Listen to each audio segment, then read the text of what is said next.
This is Business Mondays at the Urban Farmhouse. I'm Renee Fisher with Vaco, and I have here with me Jon Lugbill.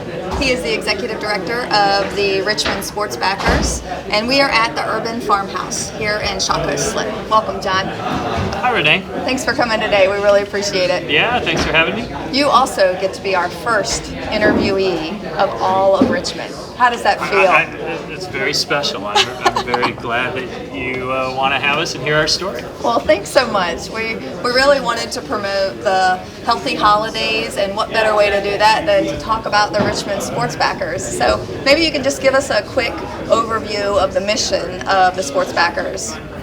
So the Sports Backers, we're actually working to make the Richmond area the most physically active community in the country.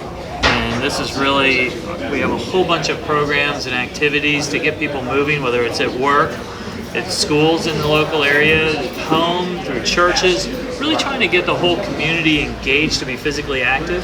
We already are one of the most physically active communities in the country. We're ranked 17th nationally right now. So to be able to move up to number one, though, we're going to have to get a lot of people moving that aren't currently.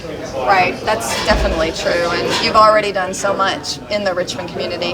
I just want to take a few minutes to tell a few of the accolades that the Sports Backers have been a part of in recognizing Richmond, Virginia. According to the U.S. Census Bureau and 2010 data, Richmond region ranks as only the 44th largest U.S. metropolitan statistical area in terms of population, with just over 1.2 million. And while no major sports teams are here, we don't really have anything of glitz and glory, right, with the major sports teams, we have become known as the wow factor for outdoor activities. I think that, for instance, Richmond's been named as the Outside Magazine's best river city in general. I mean, what do you think really attributes all of that success? Well, we have an amazingly active outdoor scene here, with our James River Park system being 550 acres of outdoor fun. And the fact that it's right here in downtown, a lot of places have parks out in the burbs somewhere. Yeah. But to be able to have Whitewater Rapids right here, over 20 miles of single track trail, you put all that together, and then we have the largest outdoor sports and music festivals in the country, Dominion River Rock. So having that event to really highlight and showcase the riverfront helped bring our wonderful riverfront to a national audience. Right, that's true. We also have, I think, the World Road Cycling Championship is going to be coming to Richmond. Yeah. Now, did the Sports Backers have anything to do with that, or how was that worked in with you? We were involved, but really the city led the effort to have the 2015 Road Cycling Championships here, and that's putting a whole emphasis on cycling, and which is really timely, because one of the things Sports Backers is working on is having more bike infrastructure, more bike lanes, more bike trails.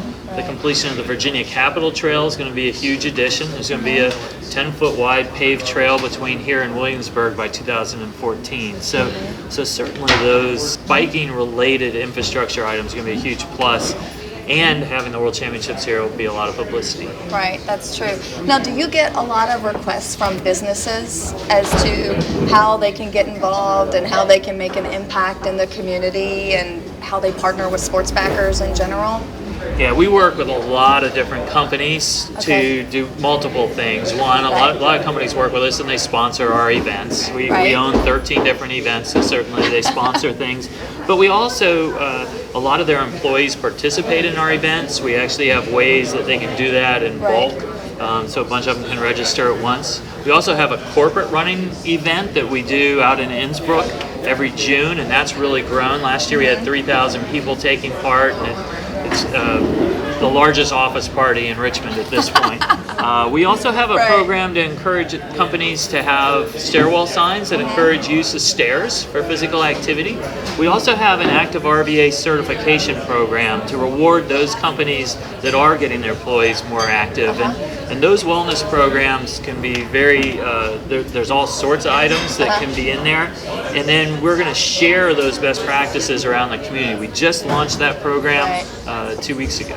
Okay, so really Sports Backers is labeled a not-for-profit, right?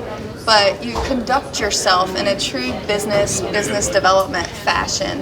And how do you do that and still walk the line of a not-for-profit versus a true mission to push Richmond? Sports Backers is a nonprofit organization, Right. so we operate as a nonprofit. Right. But like you said, we are very goal oriented, and we have very clear objectives on what we want to accomplish. It's a bunch of sports people, right? I mean, competitive, drive, passion. Yeah, and I think in our world, growing and increasing our impact on the community every year is part of who we are. So the number of people participating in our events, the number of visitors coming here to Richmond through our events, those are things that we measure and track every year, and we try to grow, and we have percentage goals, just like companies do. And so our total impact on the community is doubled twice in the last 10 years. Right. We've It's been amazing. very aggressive, somewhere between 10 and 20% every year. We've averaged about 16% over that time period, growth in our impact on the community. And then if you know the truth, also our gross revenue's also grown right along with it. But it's very important to actually measure what you want to change. So if nonprofits throughout the community would be better served if they really looked at how do they grow that impact rather than just trying to raise the money to do the same thing again the next year. Definitely. Well, I just want to thank you for your time today and for being a part of the Mondays in Business at the Urban Farmhouse, and we really appreciate your time. Thank you so much, Jon, for being here. All right, thanks. Signing off, Renee Fisher.